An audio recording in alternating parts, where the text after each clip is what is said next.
안녕하세요. 사연에 빠지다의 DJ 민영입니다. 오늘 사연자분은 돈 좀 있다고 으스대는 동서에게 아주 참교육을 해줬다는데요. 과연 어떤 일들이 있으셨는지 오늘의 사연도 끝까지 함께 해주세요.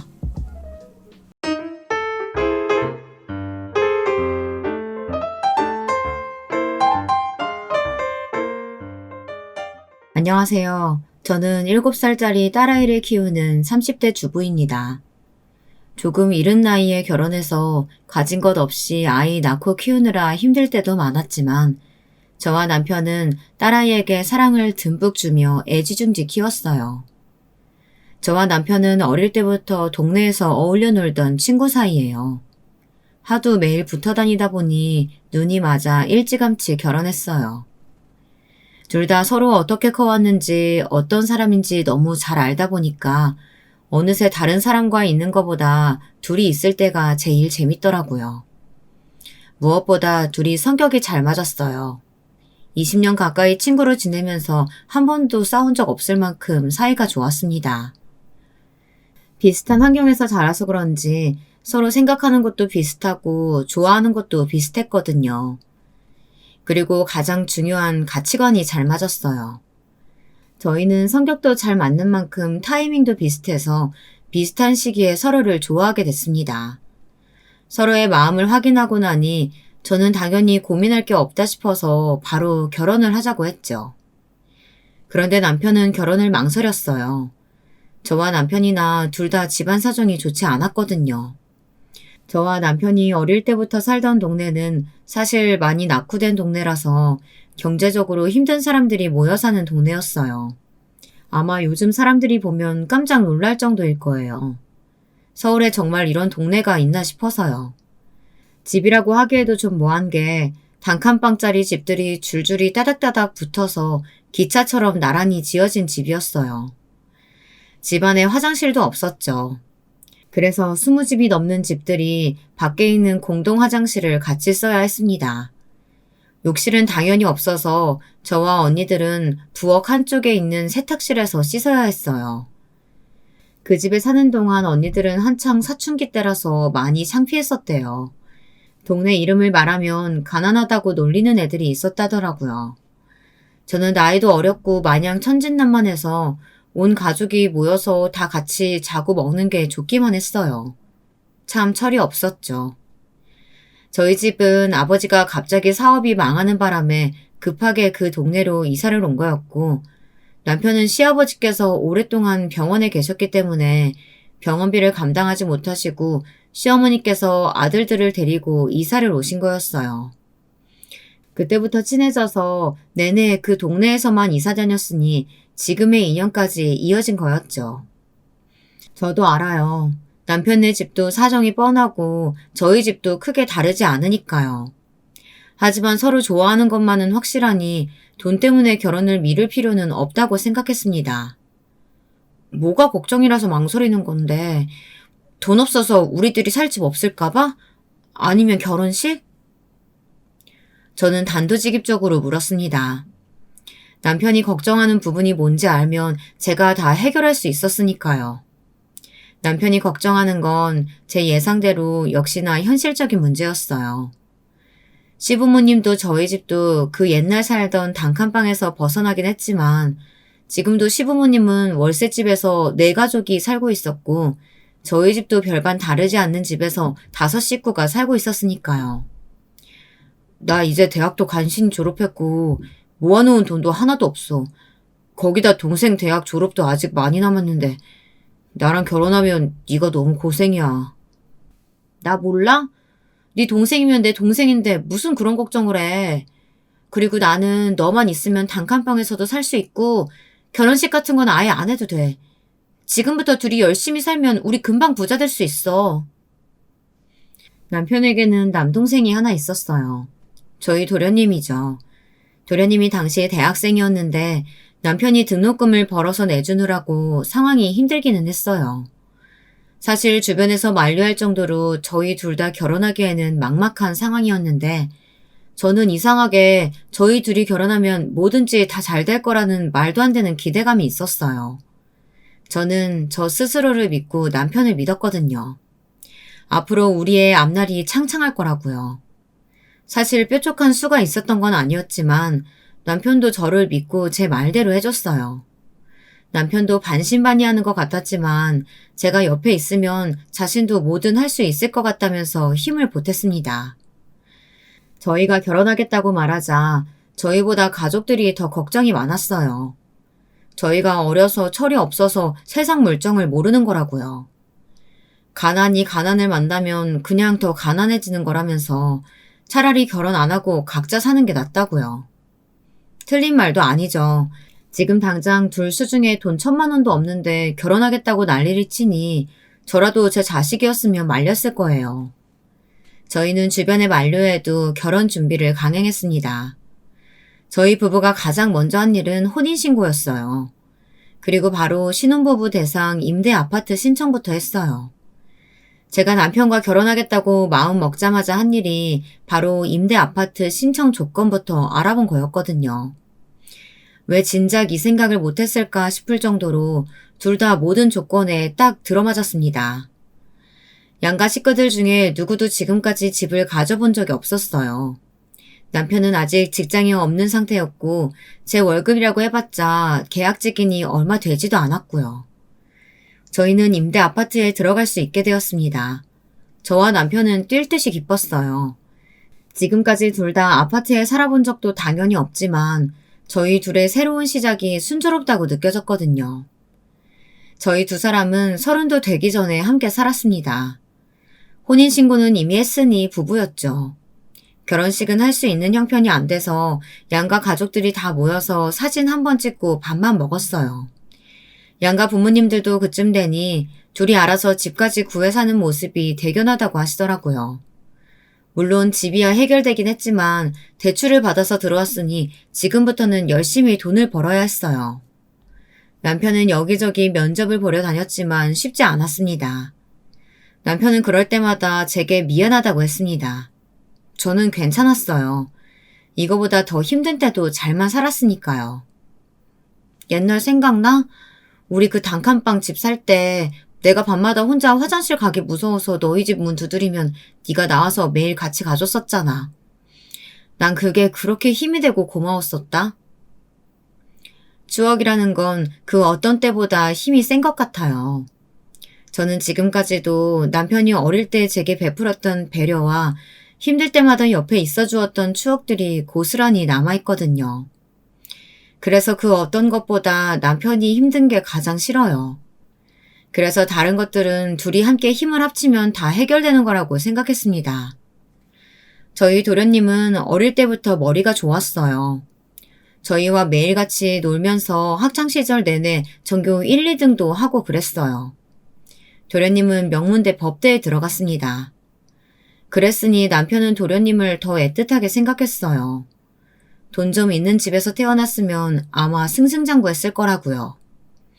그래서 남편은 어떻게든 법대를 졸업시키려고 아등바등 닥치는 대로 일하며 학비를 대줬습니다. 저와 함께 살기 시작한 지 얼마 안 됐을 텐데 남편은 도련님의 4학년 마지막 학기를 구하겠다고 새벽에 공사 현장 아르바이트를 갔어요. 그때 작은 사고가 있었습니다. 3층 높이에서 떨어져서 뼈에 금이 가고 여기저기 다쳐서 몇 달을 집에서 쉬어야 했습니다. 형수 미안해요. 내 학비 내겠다고 매일 아등바등 사는 것도 미안해 죽겠는데 형까지 다쳐서 형수가 너무 고생이 많아요. 내가 정말 형수 볼 낯이 없어요. 무슨 소리예요? 우리가 남이에요? 우리 다 같은 형제나 마찬가지잖아요. 괜한 소리 말아요.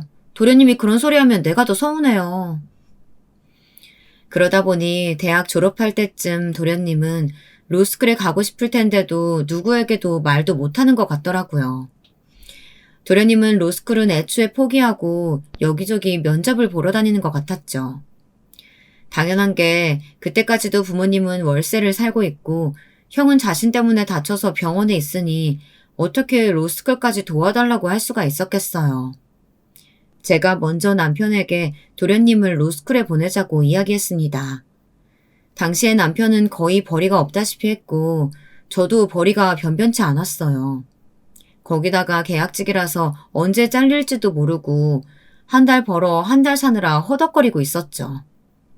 그래도 둘이 알뜰하게 살면서 조금씩 부어놓은 적금이 있었어요. 그 적금이 1,000만 원씩 모일 때마다 대출금을 갚아나갈 생각이었죠. 남편인 당연히 제 제안을 거절했지만 제가 우겼습니다. 도련님은 시댁 식구이기 이전에 제가 가장 아끼는 동생입니다. 어릴 때부터 형제처럼 지냈던 친구요. 그 정도 돈은 그냥 줄 수도 있다고 생각했어요. 남편은 끝까지 괜찮다고 그럴 필요 없다고 했지만 저는 그러는 게 좋을 것 같았습니다. 제가 지난 20년간 옆에서 봐온 도련님이 너무 아까워서요. 남편은 결국 제 뜻대로 해줬고 도련님은 검사가 됐습니다. 제가 살면서 제일 잘한 결정이 첫 번째는 남편과 결혼한 거고 두 번째가 도련님 로스쿨을 보내자고 했던 거예요. 저는 도련님이 될 줄 알았거든요. 저희 부부는 그 사이에 딸아이를 낳았습니다. 계획하지 않은 임신과 출산이었지만 저와 남편은 행복했어요. 하루하루 커가는 딸아이를 볼 때마다 너무 경이롭고 신기했어요. 도련님은 저희 딸 예빈이를 너무 예뻐해줬어요. 일하느라 많이 힘들어서 퇴근하면 집에 가서 바로 쉬고 싶을 텐데 항상 저희 집에 와서 한두 시간씩 예빈이를 놀아주다가 갔습니다. 남편이 늦는 날에는 예빈이 씻기는 것까지 도와주고 갔어요. 내가 한다니까. 아유, 도련님 양복 다 젖었네. 우리 부모님도 안 해준 걸 우리 형수가 해줬는데 이깟 양복이 뭐가 중요해요. 형수, 조금만 기다려요.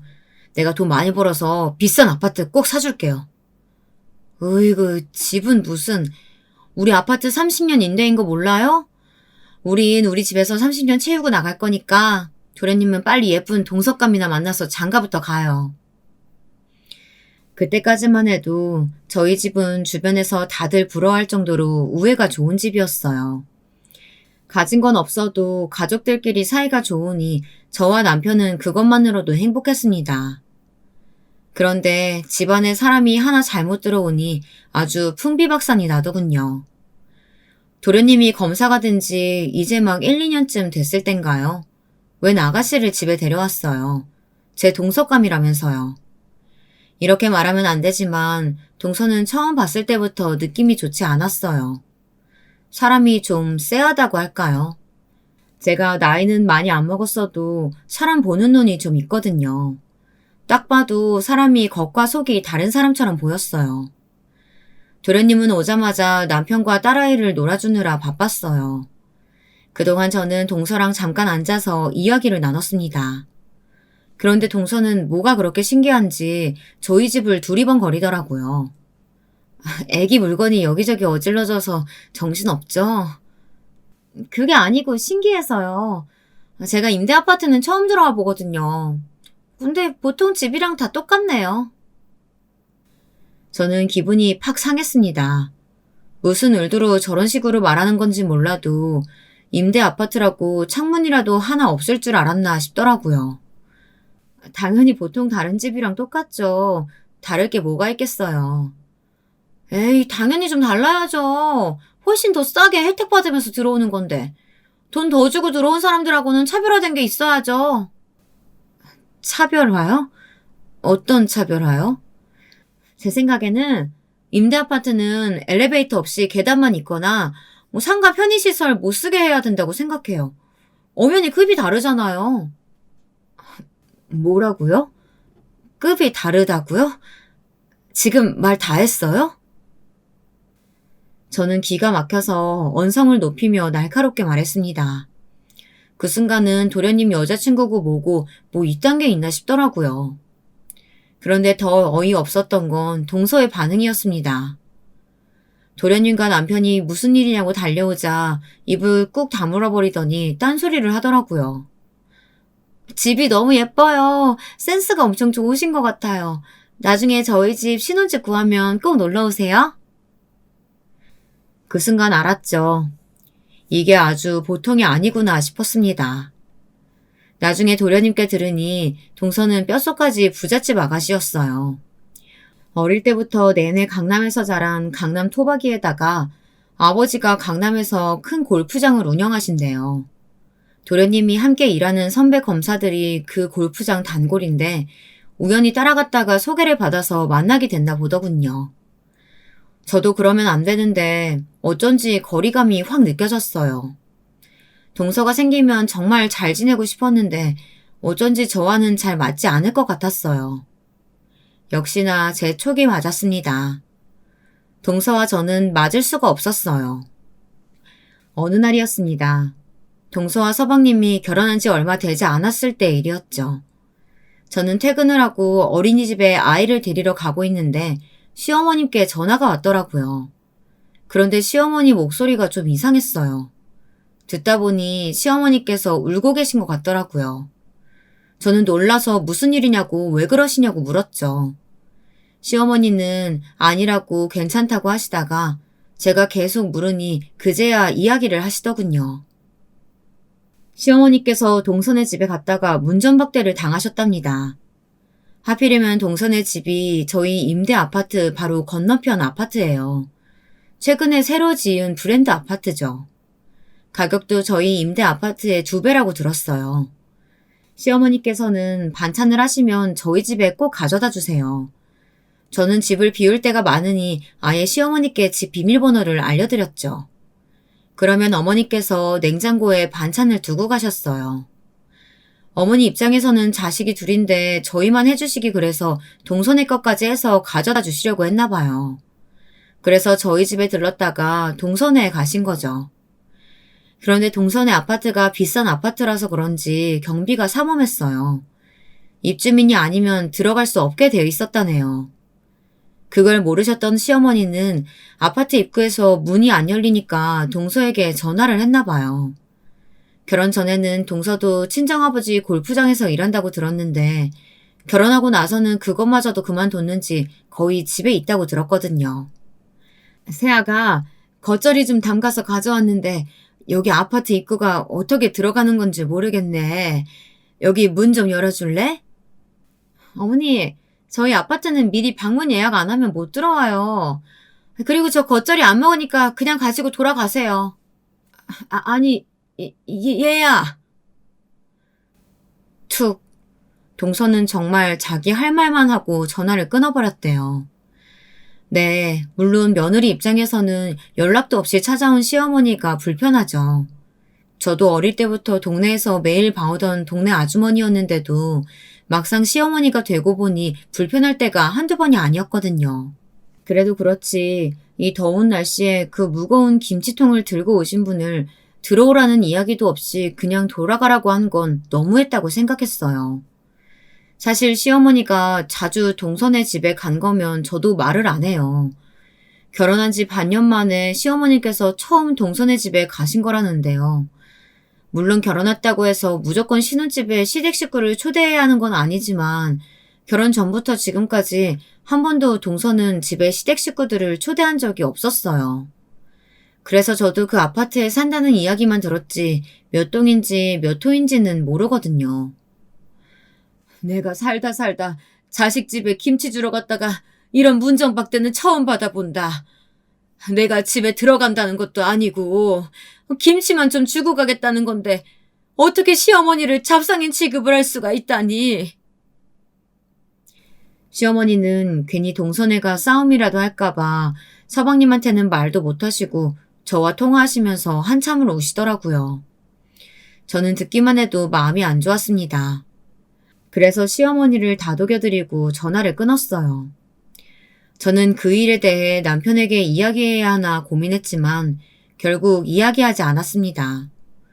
동서도 결혼한 지 얼마 되지 않아 시어머님이 어려워서 그런 걸 수도 있으니 제가 나중에 동서를 만나면 이야기를 좀 나눠봐야겠다 싶더라고요. 동서는 결혼할 때부터 시부모님께서 이래저래 마음에 안 들어 하시긴 했어요. 서방님이 검사가 되면서 시부모님 사정이 전보다 많이 나아지기는 했지만 동서네 집안에 비해서는 부족하다 보니 시부모님께서 동서 눈치를 많이 보셨거든요. 그럴 수밖에 없었던 게 사실 결혼 준비할 때 이런저런 일들이 좀 있었어요. 저희 부부야 둘 다 아무것도 없을 때 번갯불에 콩 구워 먹듯이 후다닥 결혼했으니 그냥 둘 다 알아서 했지만 서방님과 동서는 좀 다르더라고요. 동서가 뭐든지 최고로 하고 싶어 했어요. 그래서 서방님이 저희 집에 와서 몇 번 하소연한 적도 있었거든요. 나는 예물 보러 가자고 하길래 당연히 결혼 반지나 둘이 하나씩 하면 되는 줄 알았더니 장모님이랑 이미 백화점에 세트로 다 알아서 골라놨더라고. 살아온 환경이 다른데 어쩌겠어요. 우리야 어릴 때부터 아끼고 포기하고 사는 게 당연했지만 동서는 아니잖아요. 그래도 평생에 한 번 하는 결혼인데 하고 싶다는 대로 맞춰줘야죠. 그래도 각자 상황이 있는 건데 상의는 해가면서 해야지. 집은? 신혼집은 어떻게 하기로 했어? 시부모님이야 해줄 수 있는 게 없으니 동서랑 서방님 눈치만 보고 계셨지만 저와 남편은 그렇지가 않았습니다. 그래도 하나뿐인 동생이 결혼한다는데 남편은 서방님에게 금전적으로 좀 도와주려고 하는 것 같았거든요. 그런데 얼마나 도와줘야 할지 감이 잡히질 않더라고요. 마음 같아서는 저와 남편은 서방님이 사돈댁에 기죽지 않을 정도로 해주고 싶었어요. 그래서 동네에 빌라 전세가 어느 정도인지 알아보고 다녔죠. 형, 내가 장가 가는데 형이 집을 왜 알아봐? 내 대학 등록비에 로스쿨 학비까지 내준 것만으로도 너무 미안해서 내가 형수 얼굴 보기가 미안해 죽겠는데. 서방님은 학비 좀 내준 거 가지고 내내 저희에게 미안해했지만 저와 남편은 정말 괜찮았어요. 오히려 저희는 행복했거든요. 서방님이 꿈을 포기하지 않고 꿈을 이뤘다는 것만으로도 너무 잘 됐으니까요. 그런데 저희가 고민한 게 무색할 만큼 신혼집도 동서 마음대로 정했대요. 서방님이 안 그래도 빌라 전세를 여기저기 알아보고 있었는데 동서는 그런 서방님을 이해하지 못했답니다. 우리가 뭐하러 빌라 전세를 살아? 우리 부모님 돈 많은 거 잊었어? 그냥 내가 집 사달라고 하면 되니까 자기는 걱정하지 말고 있어. 내가 다 알아서 할게. 서방님은 그 순간 자신이 이 정도로 속물이었나 싶었답니다. 동서가 그렇게 말하는데 서방님도 사실 속으로는 좋았대요. 서방님도 어떨 땐 동서의 물색 없이 철없는 모습이 이해가 안 될 때도 있었지만 막상 그런 순간에는 의지가 됐답니다. 맞아요. 사실 저나 남편이나 서방님이나 지금까지 살면서 어디 하나 비빌 언덕 없이 혼자 힘으로 아등바등 살아왔으니 그럴 만도 했습니다. 그제야 저희는 서방님이 동서와 결혼하는 이유가 이해가 되더라고요. 부부라는 게 원래 서로에게 부족한 부분을 서로 채워줄 수 있으면 가장 좋으니까요. 하지만 동서와 가족이 되는 길은 험난하기만 했습니다. 저희는 어떻게든 동서를 이해하고 가족이 되어보려고 노력했지만 동서는 애초에 그럴 생각이 없는 것 같았어요. 결혼하고 첫 번째 명절날에 있었던 일입니다. 원래 저희 시댁은 특별히 제사가 없어서 편하게 모여서 이것저것 음식도 만들어서 같이 나눠 먹고 저녁에는 나가서 노래방도 가고 그래요. 그런데 동서는 아무래도 많이 불편했나 봐요. 동서 결혼하고 첫 명절이라고 시어머니는 신경이 쓰이셨나 봐요. 제가 아침에 일찍 갔더니 시어머니께서 이미 반찬이라는 음식을 이것저것 해놓으셨더라고요. 저는 힘들게 뭐하러 혼자 다 하셨느냐고 물었죠. 집도 좁아서 다 앉아있을 데도 없는데 며느리들이 힘들게 음식까지 하라고 시키면 되겠어. 에이, 이런 날은 원래 식구들끼리 다 모여서 북적북적 지내는 거죠. 뭘 그런 걸 신경 쓰세요. 어머님은 잘난 검사 아들을 두시고도 이래저래 부잣집 며느리가 신경 쓰셨나 봐요. 뭘 저렇게까지 며느리 눈치를 보실까 싶다가도 계속 보니까 그런 시어머니가 안쓰럽게마저 보였습니다. 점심때쯤 동서와 서방님이 왔습니다. 동서와 서방님은 양손 바리바리 잔뜩 선물을 사왔더군요. 유리가 첫 명절인데 절대 빈손으로 가면 안 된다고 엄마 아빠 드린다고 백화점에서 이것 좀 고르느라 좀 늦었어요. 아이고 이거 녹용 아니야? 이렇게 비싼 걸 뭐하러 사왔어? 고맙다. 세아가 잘 먹을게. 이게 뭐야? 밍크 코트잖아. 어머, 어머, 평생 구경도 못 해본 걸 우리 둘째 덕분에 구경하는구나. 동서의 선물 공세에 시어머니는 지난번 문전박대 사건은 아예 싹 잊으신 것 같아 보였어요. 저는 왠지 제가 사온 과일 박스가 너무 초라하게만 보였습니다. 저는 애써 아무렇지 않은 척 시어머니를 도와 점심상을 차렸어요. 동서는 아무래도 처음이라 아무것도 모르니 내내 앉아 있었습니다. 오히려 서방님이 눈치가 좀 보였는지 저를 도와 상을 차렸어요. 저는 그러려니 했습니다.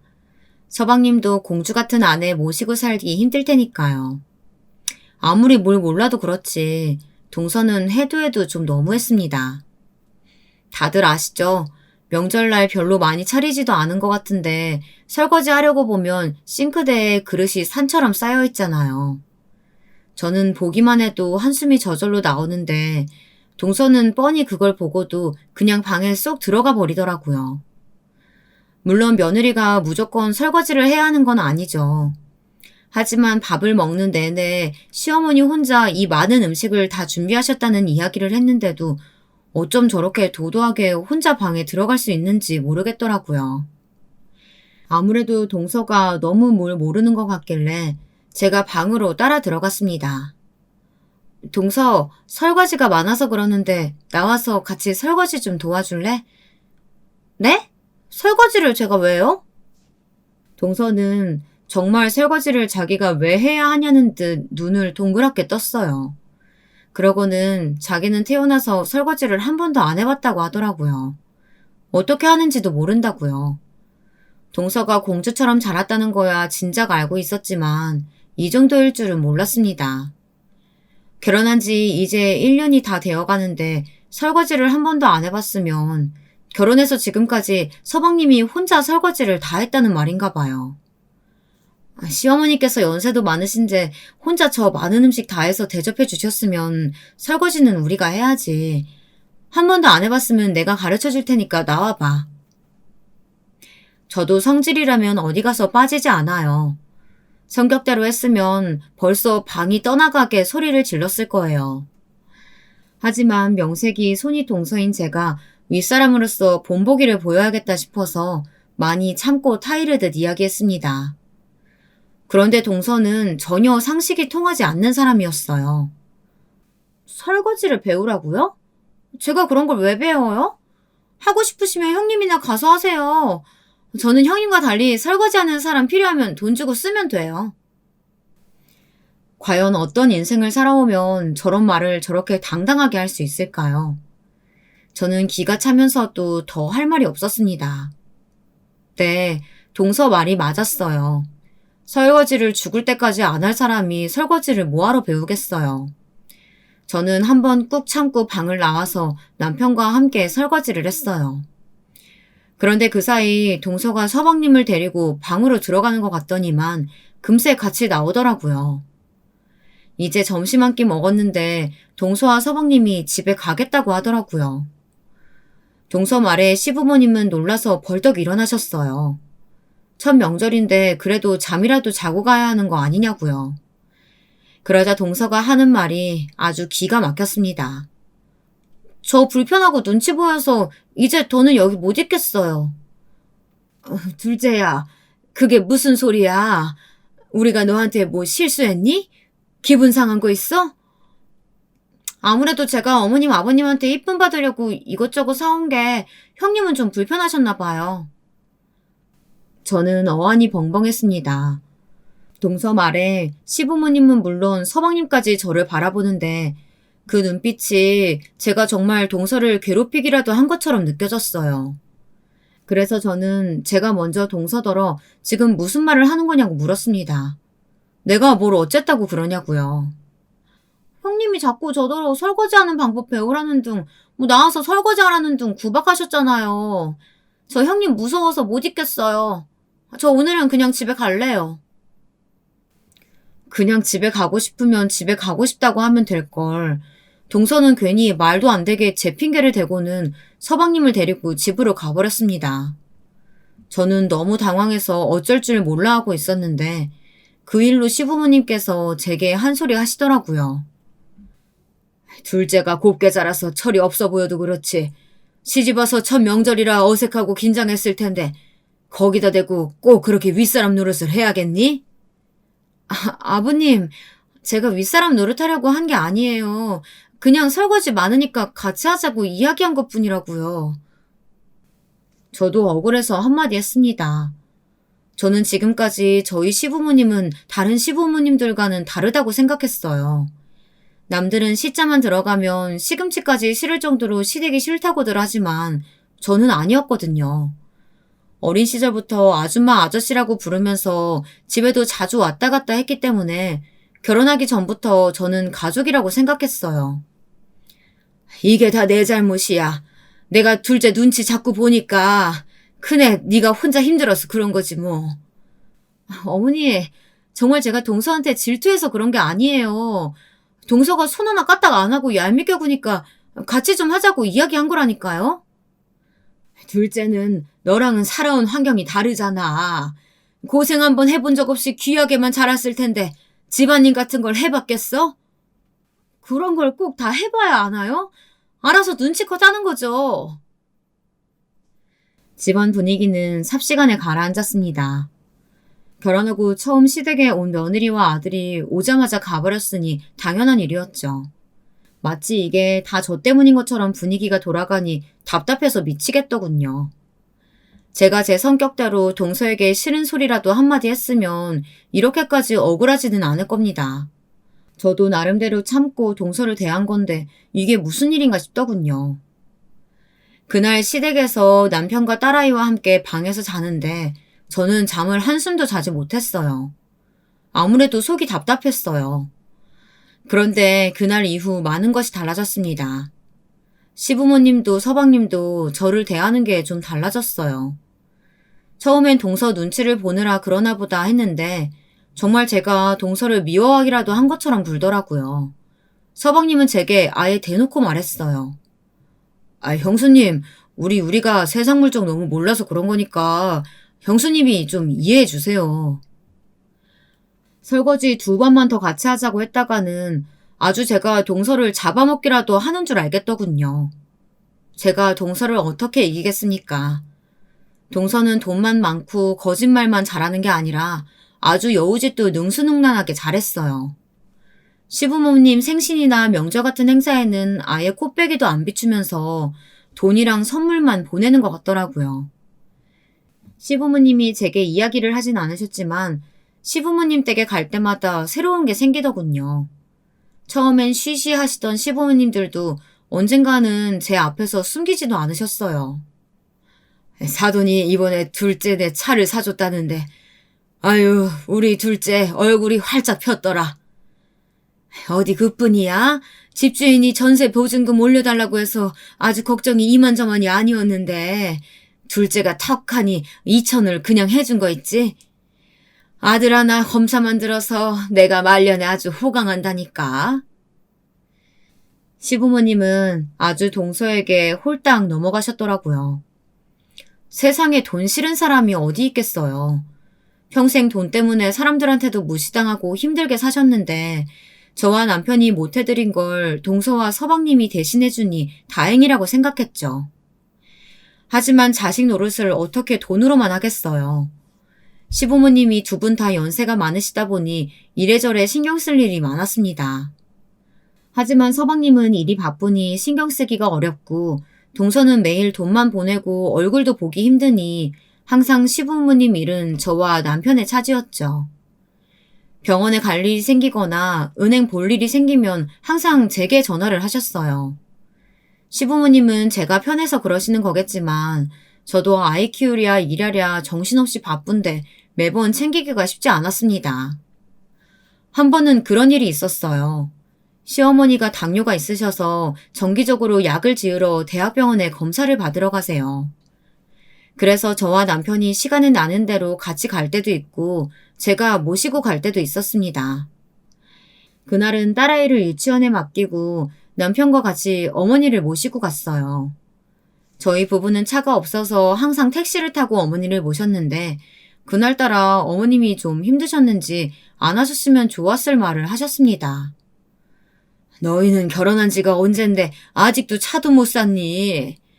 어이구, 애까지 있는 애들이 둘 다 아직도 계약직이니 앞날이 아주 깜깜하다, 깜깜해.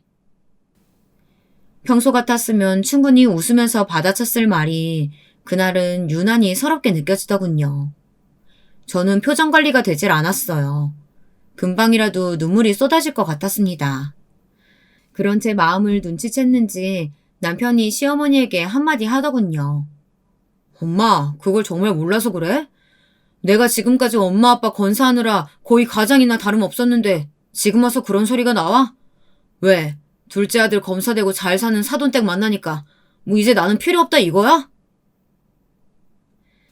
남편이 그렇게 화난 모습은 저도 처음 봤어요. 평소 온순한 남편이 저렇게까지 화를 내니 시어머니도 자신이 실수했나 싶었는지 바로 사과하시더라고요. 정말 걱정돼서 한 소리지 둘째네랑 비교해서 한 소리는 아니라고요. 저와 남편은 둘 다 속상했지만 티내지 않았어요. 평소처럼 씩씩하게 넘어가려고 했었죠. 하지만 주변에서 저희를 가만두지를 않았습니다. 저희는 어떻게든 버티며 잘 살아보려고 하는데 주변에서 저희를 밀어내고 흔들어댔죠. 그날은 저희 딸아이의 생일이었어요. 저희 부부는 기분 전환이라도 할 겸 성대하게 해주고 싶어서 집에 풍선도 붙이고 현수막도 달아서 시댁 식구들을 모두 초대했습니다. 최근 가족들끼리 아무래도 서먹서먹했으니 이 김에 분위기를 바꿔볼까 싶어서요. 없는 솜씨로 음식도 만들었습니다. 동서가 오기 전까지는 분위기가 좋았습니다. 그런데 결국 또 동서가 문제였죠. 지지리도 없는 집에 시집와서 맞벌이하랴 아이 키우랴 형님이 아주 고생이 이만저만이 아니시네요. 동서가 정말 영악한 게 항상 저랑 둘이 있을 때만 저런 소리를 했어요. 저는 그때 분명하게 확신했죠. 동서가 일부러 그러는 거라는 걸요. 동서, 혹시 나한테 자격지심 있어? 뭘 나랑만 있으면 그런 말도 안 되는 소리를 해? 자격지심이요? 제가 형님한테요? 그럴 리가요. 저는 그냥 형님이 너무 불쌍하고 안쓰러워서 그래요. 듣기로는 친정도 찢어지게 가난하다면서 아주버님 뭐 볼 게 있다고 그렇게 일찍 시집을 왔어요? 그럼 동서야말로 돈도 많은 집 딸내미가 왜 우리 시댁 같은 집에 시집을 왔는데? 만만하잖아요. 괜히 우리 집보다 잘난 집에 시집가 봐요. 시집살이나 하고 고생만 하지. 저는 우리 시댁이 딱 좋아요. 돈만 주면 제가 뭘 하든 아무 말도 안 하잖아요. 저도 웬만하면 참으려고 했습니다. 명절 때 일도 있고 동서가 워낙 재수없는 년이라는 건 알고 있었기 때문에 더는 휘둘리지 않으려고 했어요. 이게 진짜 말이면 단주라나. 너 친정에 돈 좀 있다고 눈에 뵈는 게 없구나. 지 손으로 돈 한 번 벌어본 적도 없는 게 어디서 부모 돈 가지고 유세를 부려. 어머, 무서워라. 그래서 형님이 직접 자기 돈으로 돈 벌어서 부자 되셨어요? 아니잖아요. 동서는 아예 말이 통하질 않는 년이었습니다. 저는 그때 결심했어요. 동서, 아니, 저 년은 절대 저대로 두면 안 되겠다 싶었죠. 본때를 보여줘야겠다 싶었습니다. 얼마 뒤 저는 회사를 그만뒀습니다. 꼭 동서 때문은 아니었어요. 저에게는 계획이 다 있었습니다. 저는 원래 농산물 인증을 하는 회사에서 계약직으로 일했어요. 그러다 보니 지방에서 농사 지으시는 사장님들과 친하게 지냈죠. 계약직이라도 몇 년 동안 농사 지으시는 분들과 일하다 보니 신선하고 질 좋은 야채 고르는 방법은 저절로 습득되더라고요. 제가 다른 기술은 없어도 친화력만큼은 자신 있었습니다. 가끔 농담조로 나중에 회사 재계약 안 되면 야채 가게라도 해야겠다고 했는데 그럴 때마다 좋은 야채 보내주신다는 사장님이 워낙 많았어요.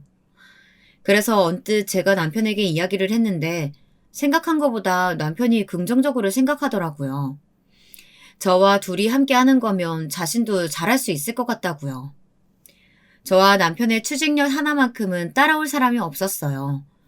어디서 이런 무모함이 나오는 줄은 모르겠지만 저희는 무작정 지금까지 둘이 모아놓은 돈을 탈탈 털어서 가게를 준비했습니다. 저희는 발품을 엄청나게 팔았습니다. 그러자 기회가 오긴 오더라고요. 시장에서 과일 가게를 크게 하시는 사장님께서 가게 한쪽에서 야채 가게를 할 수 있게 허락해 주셨습니다.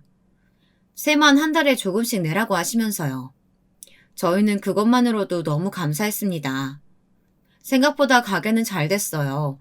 저의 친화력과 남편의 성실함이 합쳐져 엄청난 시너지를 냈어요.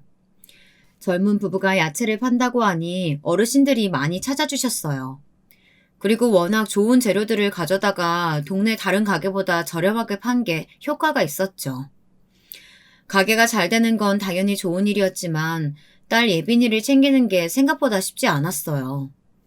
어린이집에 보내는 것만으로는 가게 일을 하는데 시간에 제약이 있어서 친정 엄마에게 부탁을 좀 드렸습니다. 그래서 조금이나마 마음 편하게 가게 일에 집중할 수 있었죠. 마음이 편해져서일까요? 가게는 점점 더 장사가 잘 됐어요. 초대박이 났습니다. 저희 야채 가게 덕분에 과일 가게까지 장사가 잘 되는 상황이 되자 나중에는 연세가 많으셨던 과일 가게 사장님께서 아예 가게를 저희에게 받으라고 하시더라고요. 저희가 한다고 하면 보증금도 싸게 해주시겠다면서요. 고민할 게 뭐 있겠습니까? 저희는 바로 가게를 계약했습니다. 그렇게 가게까지 생긴 저희는 아주 돈을 긁어 모았습니다.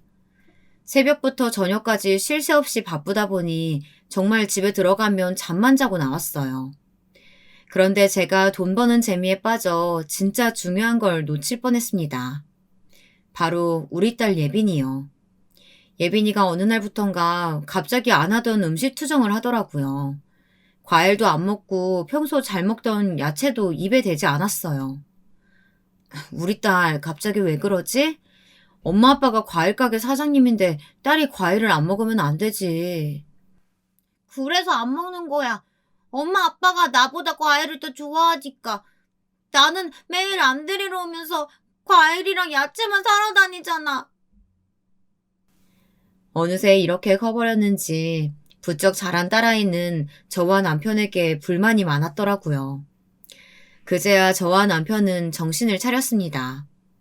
저희가 예빈이를 위해서 열심히 사는 줄 알았는데 어쩌면 그냥 우리 욕심이었는지도 모르겠더라고요.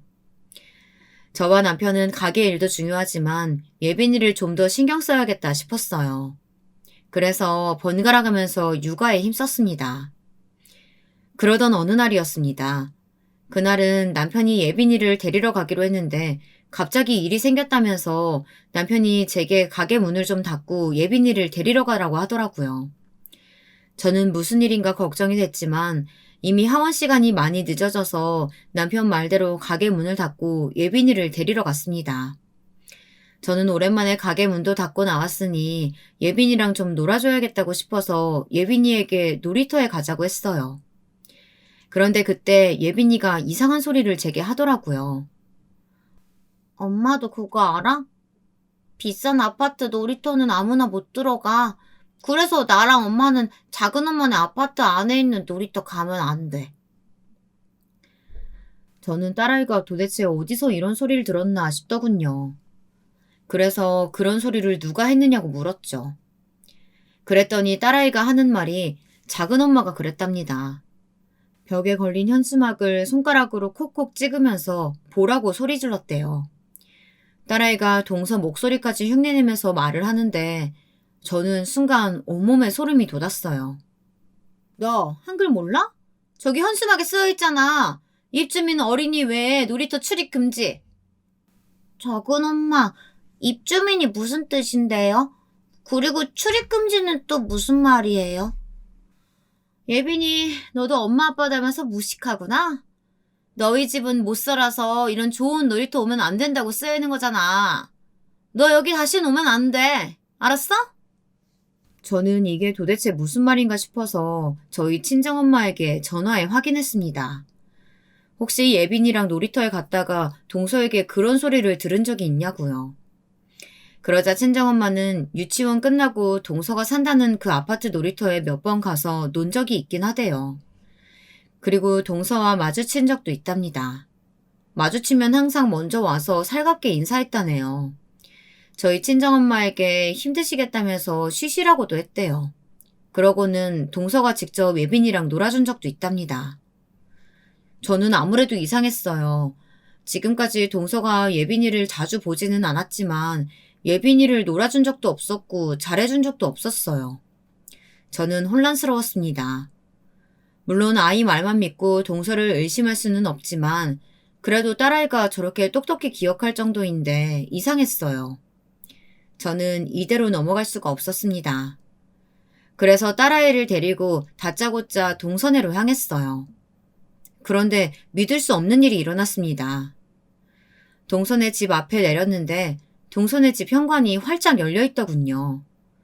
그리고 집 안에서 누군가 고래고래 소리를 지르고 있었어요. 저는 놀라서 자리에 우뚝 멈춰 섰는데 딸아이가 아빠 목소리라고 하더라고요. 그러고 보니 동서네 집안에서 들리는 목소리는 분명 제 남편이었어요. 제 남편답지 않게 소리를 지르고 있었죠. 아빠도 작은 엄마 혼내주러 왔나 보다. 내가 아빠한테도 말했거든. 작은 엄마가 놀이터에 오지 말라고 했다고. 저는 한시라도 빨리 진실을 알아야겠다는 마음만 앞서서 딸아이에게 제대로 물을 새도 없었는데 알고 보니 남편은 딸아이를 데리러 갔다가 갑자기 일이 생겼다는 게 바로 이거였어요. 남편은 딸아이를 데리러 유치원에 갔다가 동서가 딸에게 한 말을 듣고 화가 나서 동서네 집까지 쫓아온 것 같았어요. 저는 곧바로 동서네 집에 들어갔습니다. 그런데 상황은 심각했어요.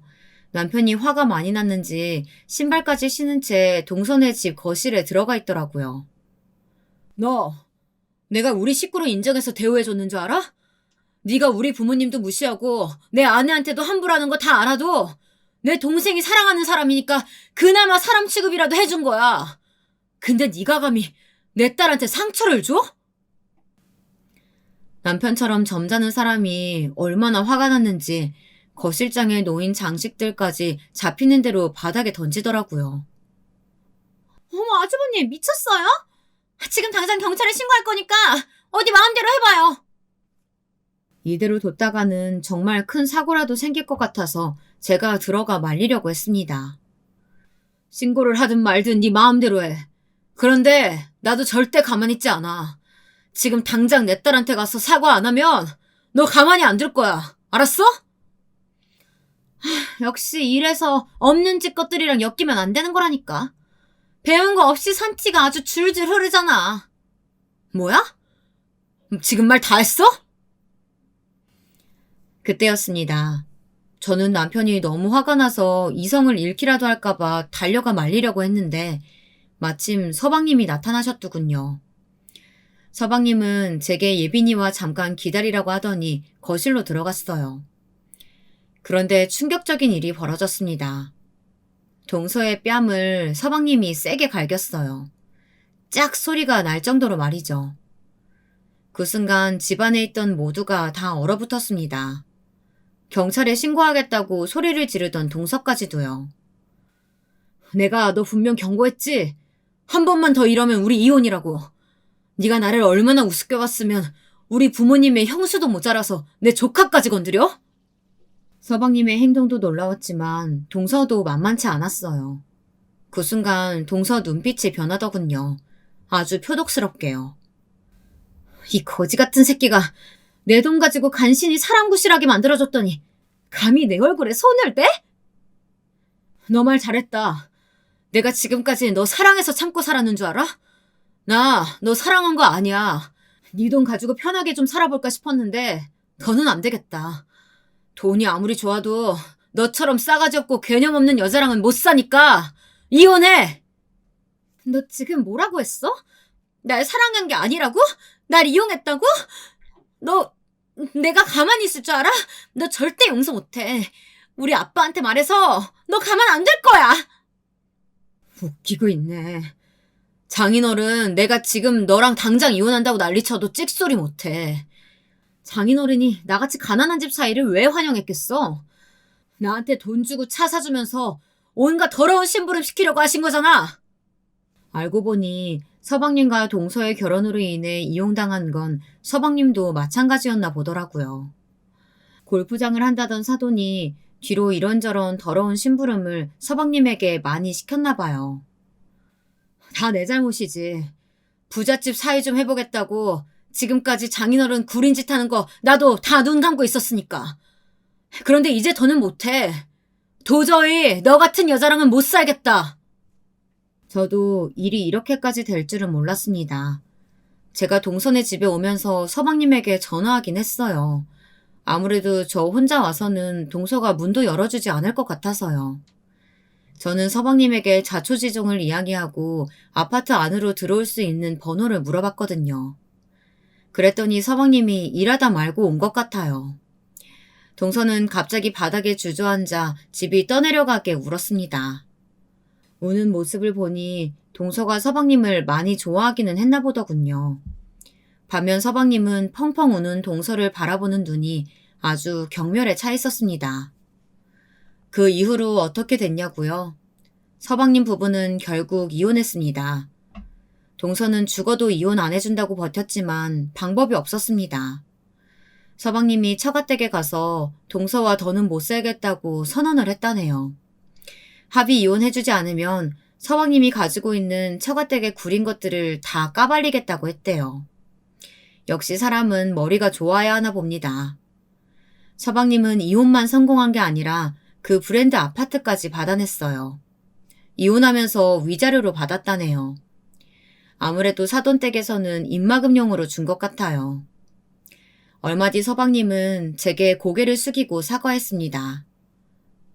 형수님, 죄송해요. 제가 형수님한테 받은 게 그렇게 많은데 좋은 집, 좋은 차에 홀라당 넘어가서 하나밖에 없는 조카 마음에 씻을 수 없는 상처까지 줬어요. 그리고 제가 형수랑 약속했었잖아요. 돈 벌면 꼭 집 사드리겠다고요.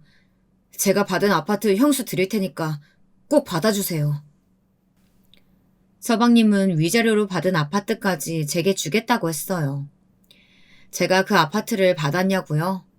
아니요, 받지 않았습니다. 제가 받아야 할 건 아파트가 아니라 동서의 사과이니까요. 그리고 그깟 아파트 필요 없어요. 저도 그 브랜드 아파트로 이사했거든요. 저희가 10년 가까이 산 임대 아파트를 나와야 했거든요. 저와 남편의 야채 가게가 장사가 너무 잘 돼서 저희 소득이 올라가면서 더는 임대 아파트에 살 수 없게 됐습니다. 그래서 이사를 하려고 알아보다 보니 지금까지 모은 돈으로 동서가 살았던 그 잘난 브랜드 아파트 전세 정도는 갈 수 있겠더군요.